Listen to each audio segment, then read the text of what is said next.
সুপ্রিয় দর্শক মণ্ডলী, আসসালামু আলাইকুম।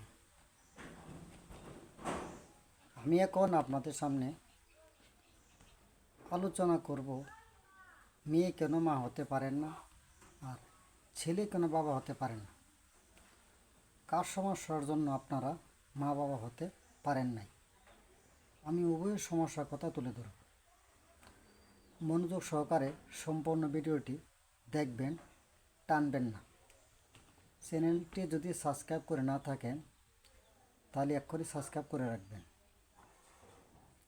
বিয়ে করেছেন এক হতে 30 বছর এ পর্যন্ত সন্তানের মা বাবা হতে পারেন নাই।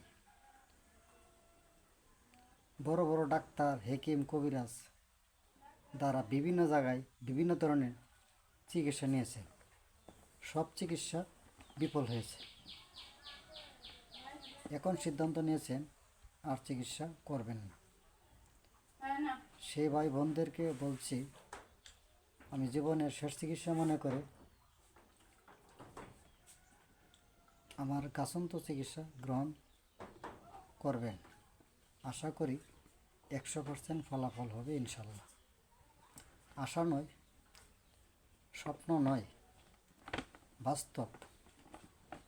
যদি আল্লাহ কবুল করেন তাহলে আপনার জীবন হবে ধন্য। তবে একটা কথা মনে রাখবেন, সমস্যা আছে, তার সমাধান অবশ্যই আছে। সন্ধ্যা দেওয়ার মালিক আল্লাহ, ওষুধ চিকিৎসক হলো উসিলা মাত্র। সমস্যা না বললে সমাধান হবে না। তবে একটা কথা হলো, বন্ধ্যত্ব কোনো অভিশাপ নয়। সফল চিকিৎসায় আপনি হতে পারেন একজন কাঙ্ক্ষিত সন্তানের মা এবং বাবা। আমি যদি বলি হয়তো বিশ্বাস করবেন না, আমার চিকিৎসায় 25 বছর পরও আল্লাহ সন্তানের মুখ দেখেছে। এরকম অনেক প্রমাণ আমার কাছে আছে, হয়তো আমার এলাকায় আসলে দেখতে পারতেন। এখন আসল কথা হলো, যদি আমার চিকিৎসা নেন তাহলে আপনাদের সমস্যাগুলি আমাকে জানাবেন। গভীর চিন্তা ভাবনা করে মনোযোগ সহকারে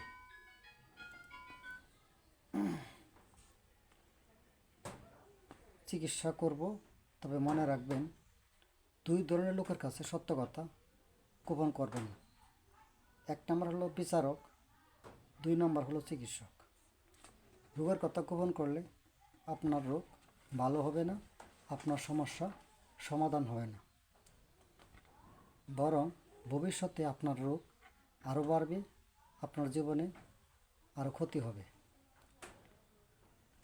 তবে মহিলা কোন সমস্যার জন্য সন্তানের মা হতে পারেন না, আমি কয়েকটি সমস্যার কথা আপনাদের সামনে তুলে ধরলাম।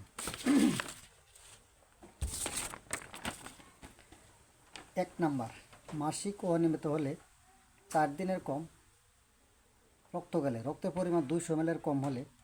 2 নাম্বার, বাদক ব্যথা, মাসিকের আগে পরে প্রচণ্ড ব্যথা থাকলে, তলপেটে রক্তের চাকা দলা ভাব থাকলে। নাম্বার 3, শ্বেতপদর, সাদা সাপের দোষ থাকলে, সাপের রং পানির মতো হলুদ গোলাপি।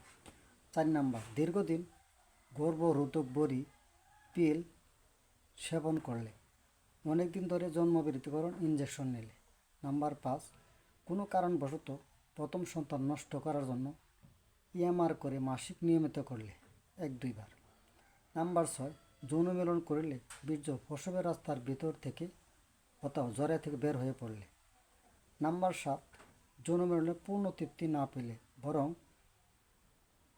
যৌন মিলনের ব্যথা করলে প্রসবের রাস্তা শুকনো থাকলে। 8 নাম্বার, ডিম্ববাহী নালীতে, ওভারিতে, জরায়ুতে সিস্ট টিউমার থাকলে অথবা অন্য কোনো সমস্যা থাকলে। ওভারিতে ডিম্বাণু না ফুটলে, বারবার গর্ভপাত, ডিম্বাশয়ে ডিম্ব তৈরি হতে অক্ষম হলে। নাম্বার 10, ডিম্ববাহী নালী চর্বিতে ছোটো হয়ে গেলে, কারণ তখন ডিম্ববাহী নালীতে শুক্রাণু জরায়ুতে যেতে পারে না। নাম্বার 10, ডিম্ববাহী নালীর উভয় মুখ বন্ধ থাকলে, ডিম্বাশয়ে ওভারি হতে ডিম্ব বাহির হতে না পারলে। 12, জরায়ুতে দুর্বল হলে, যৌন মিলনের চাহিদা ইচ্ছা না থাকলে, যৌন সেক্স নাই, সেজন্য মন চায় না।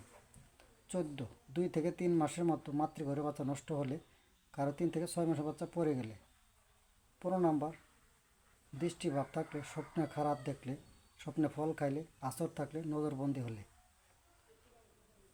15, প্রোল্যাক্টিন হরমোন কম হলে, যতটুকু থাকার প্রয়োজন পরিমাণে তার বেশি হলে তা নিয়ন্ত্রণ করতে হবে। এখন আপনাদের সামনে আলোচনা করব পুরুষ কোন সমস্যার জন্য বন্ধ্যাত্ব হয় বা সন্তানের বাবা হতে পারেন না। 1 নাম্বার, মিলনের সময় 1 থেকে 2 মিনিটের মধ্যে বীর্য পাতলা ও বীর্য পানির মতো বের হয়ে লিঙ্গ নিস্তেজ দুর্বল হয়ে যায়।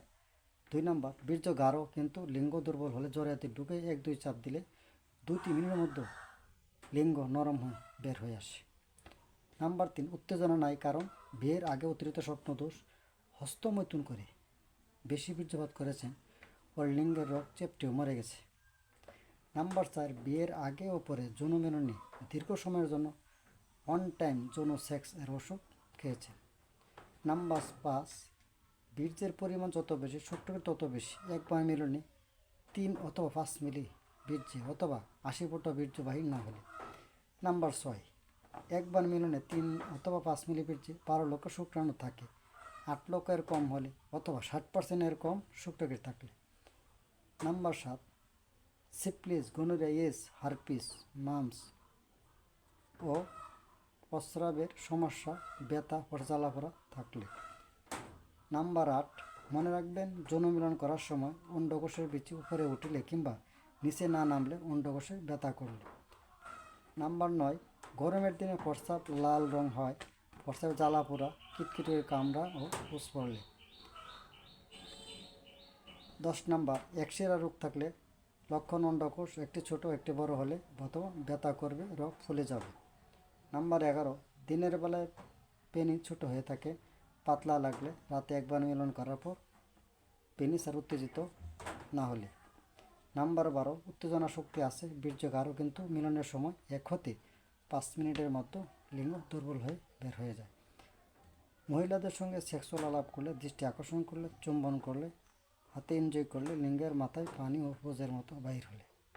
14, বীর্য পরীক্ষায় শুক্রাণু শুকায় গেলে, মরে গেলে, শুক্রাণু না থাকলে চিন্তা ভাবনা না করে সফল হবে চিকিৎসা করলে। কোনো চিন্তা করবেন না, রোগ আছে, কাছান্ত ওষুধ দ্বারা আল্লাহ সমাধান করার ব্যবস্থা দিয়েছে। ঔষধ, ধৈর্য, পথ্য নিয়ম পালনে রোগ দ্রুত আরোগ্য হয়।